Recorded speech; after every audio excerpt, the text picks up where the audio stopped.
मानाव गेदेर रुंसारि ब्रजेन्द्र कुमार ब्रह्मनि दिनै थैनाय सान आरो बे सानखौनो जोङो दुलाराय बर' हारिया बर' साहित्य सभानि बानजायनाय बायदियै दिनैसिम खन्थाइ सान हिसाबै बाथि खेब खुंफुंबाय थानाय जादों। बिनि गुबै थांखियानो जादों बर' हारिया थुनलाइ आयदायावनो जा बा बिभिन्न जिखि जायगायावनो जा जेब्लायबो कनसियासै मानाव गेदेर ब्रजेन्द्र कुमार ब्रह्म रुंसारि बिथाङा जोंनि हारिनि गेजेराव खन्थाइनि गेजेरजों उन्दुस्रिनाय मानसिखौ जे फोजानो हायो बेखौ गावनि खन्थाइनि गेजेरजों फोरमायनानै गालांदों।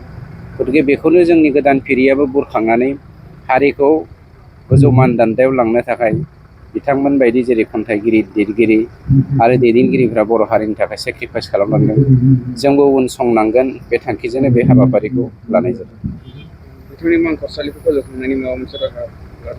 ओरैनोथ' जोंनि गभर्नमेन्टआ बेखौ हाबाफारि लाखादों। मानाव गेदेर चिफ सारा बेखौ अलरेडि मावनायनि थाखाय बाथ्रा होखाबाय आरो स्टार्ट जालांगासिनो दङ। गासैखौबो जोङो ग्रेजुवेलि मावलांबाय थागोन लासैनो।